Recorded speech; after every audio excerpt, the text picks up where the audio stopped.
Hey everybody, my name is Chris Fikes. I'm the founder and owner of Crave. And this week's quick tip is on openings. We're going to be talking about where you should be looking while your canopy is opening up, while your canopy is inflating, or better yet, where should you not be looking?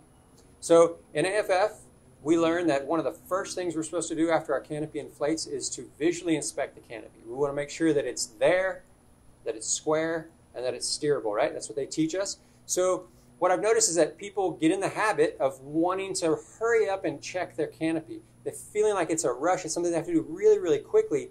And so a lot of people end up looking at their canopy, looking up while the canopy is inflating so that they can make sure and visually inspect it, make sure that everything's okay, make sure there's no line twists, no tension knots, no holes, nothing like that. And while that's good, that is something that has to be done. It's not where we should be looking as our canopy opens. As the canopy inflates, you should be looking straight ahead. Now there's two reasons for this. They both have to do with safety. The first reason is for more of your own personal safety, your personal health and well-being, specifically your neck. If you get in the habit of looking up as your canopy inflates, if you're looking up, that means you're going to be tilting your head backward. Most of the time, this is probably going to be okay, but if you ever have a really hard opening or a snappy opening, a really fast, quick opening, that jar, that initial opening jar is going to whip your head back even further, the weight of your head down onto your neck, and that's going to cause whiplash. It can cause pain and torn, injured ligaments, muscles, stuff like that. It's not good for your neck and your spine. So you need to get in the habit of looking straight ahead.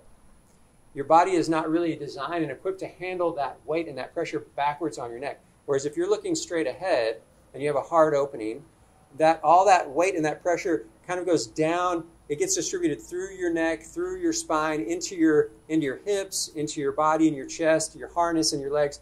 Your body can take that much better than the whiplash backwards. Now, obviously, it's still not ideal for you. It's not what we should be trying to do for ourselves, but it's the better of two scenarios.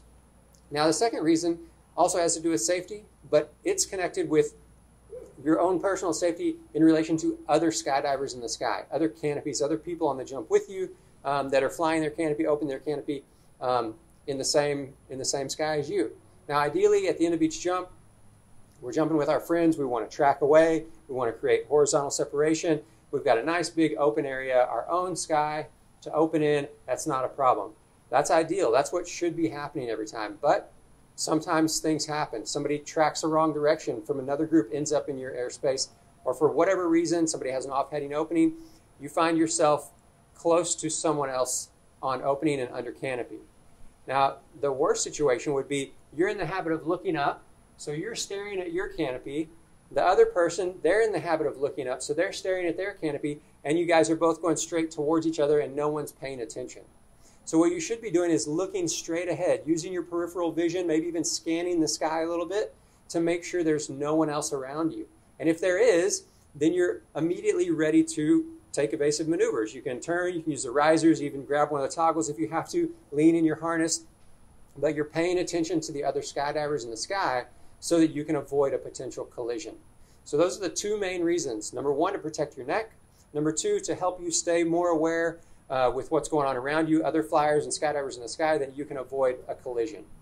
Now, if you want to learn more about canopy piloting, about opening procedures, all these different things, I would highly recommend that you go to the Crave website. It's cravetofly.com, and check out the Foundations of Canopy Piloting course with Kurt and Jeannie Bartholomew. They're both world champions. They go over a lot of wonderful, great stuff in this course. They talk about packing and gear. They talk about opening sequences, opening routines. They talk about controlling the canopy on opening. They talk about landing with accuracy, coming back from a long spot. They hop and pop etiquette, so many things that they cover in this course. Even if you've been jumping for a long time, even if you have hundreds and hundreds of jumps, I promise you there's still something that you can learn from this course. Kurt and Jeannie are fantastic canopy pilots, great skydivers, and they go through a lot of great stuff in this course. So go check out that course, get a subscription, get out there in the sky, and do more, be better.